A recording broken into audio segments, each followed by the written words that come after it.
परी और दो रानियों की जादुई कहानी।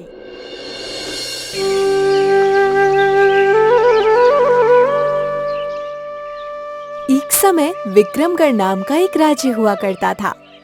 उस राज्य के राजा की दो रानियां थीं। बड़ी रानी का रूप सामान्य था, लेकिन छोटी रानी बहुत ही सुंदर थी।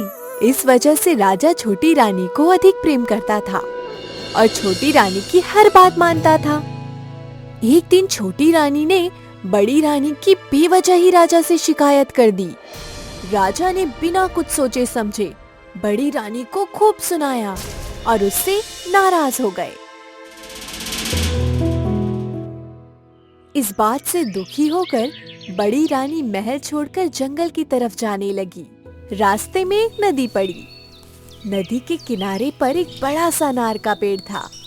बड़ी रानी थक कर उस पेड़ के नीचे बैठ गई और राजा की उसके प्रति बेरुखी के बारे में सोचकर रोने लगी। तभी उस पेड़ के ऊपर बैठी एक परी रानी के सामने आई। तुम इतनी देर से रोई जा रही हो, क्या तुम्हें कोई समस्या है? आप कौन है? मैं परी हूँ। तुम जहाँ बैठी हो वो पेड़ मेरा ही घर है। मैंने तुम्हारी रोने की आवाज सुनी। तुम्हारी आवाज में मुझे दर्द महसूस हुआ। बताओ मुझे, क्या हुआ है तुम्हें? परी ने रानी से उसे रोने की वजह पूछी।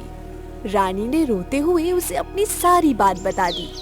बड़ी रानी की बात सुनकर परी ने कहा, इस नदी में 3 डुबकी लगाकर स्नान करो, फिर इस अनार के पेड़ से एक अनार तोड़ लो। ऐसा करने से तुम भी रूपवान हो जाओगी। लेकिन मैंने जितना बताया है सिर्फ उतना ही करना, ना ज्यादा करना और ना ही कम करना। ऐसा कहकर परी वहां से गायब हो गई। इसके बाद बड़ी रानी ने परी की बात मानते हुए वैसा ही किया। रानी ने जैसे ही नदी में पहली डुबकी लगाई तो उसके शरीर का रंग साफ हो गया। दूसरी डुबकी लगाने पर रानी का शरीर सुंदर कपड़े और जेवर से सज गया। तीसरी डुबकी लगाते ही रानी के बाल लंबे, घने और सुंदर हो गए। अब बड़ी रानी बहुत ही सुंदर हो गई थी।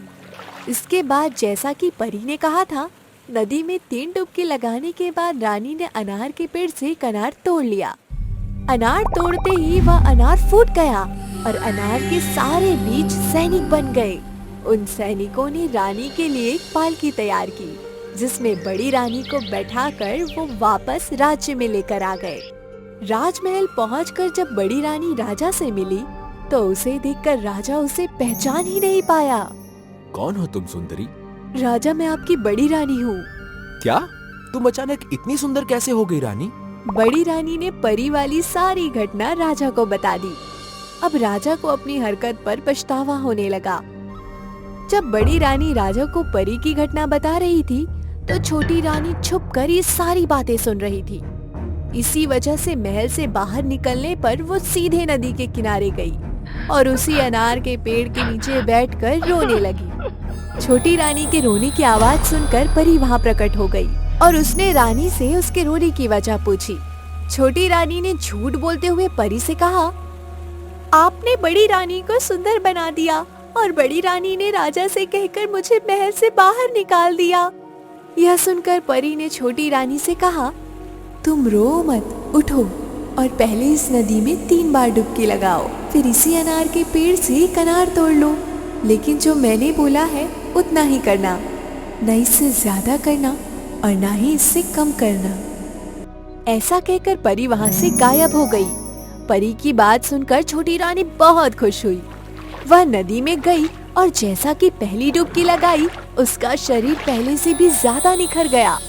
दूसरी डुबकी लगाते ही उसका शरीर भी बड़ी रानी की तरह ही सुंदर कपड़े और जेवर से सज गया। तीसरी डुबकी लगाने पर छोटी रानी के बाल और अधिक सुंदर, काले, घने और लंबे हो गए। अपनी परछाई को नदी में देखकर छोटी रानी बहुत खुश हो गई और खुद को पहले से भी ज्यादा सुंदर पाकर वह सोचने लगी, अगर मैं 3 डुबकी लगाने से इतनी सुंदर हो सकती हूँ तो और डुबकियां लगाने पर मैं दुनिया की सबसे सुंदर लड़की बन जाऊंगी। उसने ऐसा सोचकर कई सारी डुबकियां लगा ली। ऐसा करने पर छोटी रानी के शरीर के सारे कपड़े फटे और पुराने हो गए। उसके सारे गहने गायब हो गए। उसके शरीर का रंग भी गहरा हो गया। शरीर पर दाग और दाने निकल आए। छोटी रानी अब सुंदर नहीं रही थी। उसने खुद को नदी में देखा और रोते और चिल्लाते हुए नदी से बाहर निकल आई। ये मुझे क्या हो गया? मैं इतनी बदसूरत कैसे हो गई? अरे हाँ, परी ने मुझे पेड़ से अनार तोड़ने के लिए कहा था। हो सकता है उसके बाद मैं सुंदर हो जाऊं। यह कहते हुए रानी ने जल्दी से अनार के पेड़ से एक अनार तोड़ा। अनार तोड़ते ही वह फूट गया। सांप को देखकर रानी ने चिल्लाकर परी को मदद के लिए आवाज लगाई। उसकी आवाज सुनकर परी वहां प्रकट हुई। देखो, तुम्हारी वजह से मेरा क्या हाल हो गया है। तुम्हारा हाल मेरी वजह से नहीं, बल्कि तुम्हारी और अधिक सुंदर होने की लालच की वजह से हुआ है। मुझे माफ कर दो परी, और इस सांप से मुझे बचा लो। यह तुम्हारी करनी का फल है, जो खुद तुमने अपने लिए चुना है। मैं कुछ नहीं कर सकती। इतना कहकर परी गायब हो गई और छोटी रानी अपनी जान बचाने के लिए भागने की कोशिश करने लगी, लेकिन वह नाकाम रही और सांप ने तुरंत रानी को खा लिया।